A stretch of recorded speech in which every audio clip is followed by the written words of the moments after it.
दोस्तों, इस दुनिया में बहुत से ऐसे लोग होते हैं जो खुद को मामूली सी लकड़ी समझकर एक साधारण सा जीवन बिताते हैं, लेकिन कोई नहीं जानते कि ये जीवन अनमोल है। उन सभी के अंदर भी एक ना एक टैलेंट छुपा हुआ है। अगर आप भी उन लोगों में से हो तो ध्यान से सुनना इस कहानी को। तो शुरू करते हैं आज की कहानी। एक राज्य में एक राजा रहता था। एक बार राजा अकेले ही जंगल की सैर पर चला गया और वहाँ वो रास्ता भटक गया। सुबह से शाम हो गई थी, लेकिन राजा को रास्ता नहीं मिला। अब थोड़ा अंधेरा भी होने लगा और राजा को प्यास भी लगने लगी। फिर थोड़ा आगे चलकर उसे एक घास फूस की झोपड़ी दिखाई दी। वो झोपड़ी के पास गया तो उसे वहाँ एक जंगली व्यक्ति दिखाई दिया। फिर राजा ने उस व्यक्ति को जंगल में भटकने की बात बताई और कहा, मुझे बहुत प्यास भी लगी है, क्या मुझे थोड़ा पानी मिल सकता है? तब जंगली व्यक्ति ने राजा को पानी के साथ साथ खाना भी दिया और राजा ने एक रात उसी जंगली व्यक्ति की घास फूस की झोपड़ी में गुजारी। फिर दूसरे दिन जंगली व्यक्ति ने राजा को जंगल से महल में जाने का रास्ता बताया। उसके व्यवहार को देखकर राजा बहुत खुश हुआ और राजा ने जंगली व्यक्ति से कहा, मैं तुम्हारी खातिरदारी से बहुत प्रसन्न हुआ, इसलिए मैं तुम्हें जंगल के पास का एक चंदन के पेड़ का बाग भेंट करता हूँ, जिससे तुम अपना पूरा जीवन आसानी से बिताओगे। ये सुनकर जंगली व्यक्ति खुश हो गया और उसने राजा को धन्यवाद किया।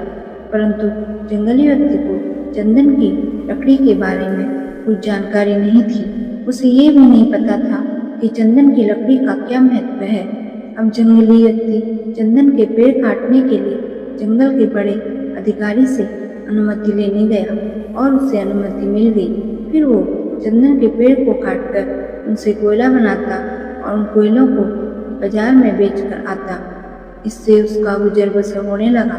समय बीतते गया और चंदन के बाग में चंदन के पेड़ समाप्त होने लगे। आखिर में बस एक पेड़ रह गया और उसे भी जंगली व्यक्ति ने काट दिया, लेकिन बारिश की वजह से वो पेड़ गीला हो गया था, जिससे उसका कोयला नहीं बन पाया।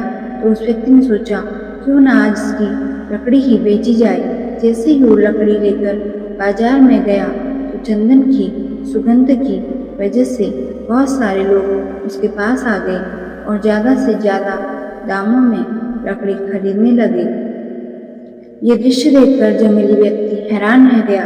उसने लोगों से पूछा, आखिर इस लकड़ी में ऐसी क्या बात है जो आप लोग इसे ज़्यादा दामों में भी खरीद रहे हैं? तब एक बूढ़े व्यक्ति ने बोला, अरे भाई, ये ऐसी वैसी लकड़ी नहीं है, ये बहुत कीमती लकड़ी है, क्योंकि ये चंदन की लकड़ी है। अगर तुम्हारे पास भी ऐसी और लकड़ियाँ हैं तो तुम उन्हें और भी अच्छे दामों में बेच सकते हो, जिससे तुम बहुत धनवान भी बन सकते हो। ये सुनकर जंगली व्यक्ति को अपनी गलती पर पछतावा होने लगा कि उसने इतनी महंगी लकड़ियों का कोयला बना दिया और उन्हें थोड़े से दामों में ही दे दिया। अब उसके पास पछतावे के सिवा कुछ भी नहीं बचा था, क्योंकि जिस चंदन के पेड़ों से वो अपनी जिंदगी अच्छी तरह से गुजार सकता था, उसने उन्हीं पेड़ों को कोयला बनाकर राख में मिला दिया। ये सब सोचकर वो फूट फूट कर रोने लगा। दोस्तों, हम सभी की जिंदगी भी चंदन के बगीचे की तरह ही है, परंतु हम सब अपनी जिंदगी को एक मामूली सी लकड़ी की तरह समझकर एक साधारण सा जीवन जीते हैं। लेकिन हमें ये नहीं पता कि हम सभी के अंदर भी एक ना एक अनोखी प्रतिभा छुपी हुई है। फिर भी हम अपनी जिंदगी का महत्व नहीं समझ पा रहे हैं। इतना याद रखना, हमें फिर से चंदन का बगीचा नहीं मिलने वाला है, अर्थात हमें दोबारा मनुष्य रूपी जीवन नहीं मिलने वाला है। इसलिए अपने जीवन को सफल बनाओ। ये जिंदगी अनमोल है, इसे व्यर्थ मत जाने दो। समय रहते इसके महत्व को समझो।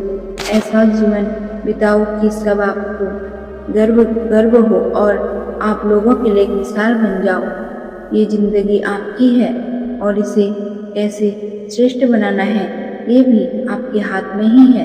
अगर जिंदगी में कुछ बड़ा करना चाहते हो तो देर मत करो, जब जागोगे तभी तो सवेरा होगा। इसलिए आज से ही अपनी ज़िंदगी को और बेहतर बनाने के लिए दिन रात परिश्रम करो। दोस्तों, उम्मीद करती हूँ आज की कहानी से आपको कुछ न कुछ सीख जरूर मिली होगी। अगर आपको आज की कहानी पसंद आई तो वीडियो को लाइक, शेयर और चैनल को सब्सक्राइब जरूर करिएगा। तो मिलते हैं दूसरी कहानी में। तब तक के लिए अपना और अपनों का ख्याल रखें और खुश रहें।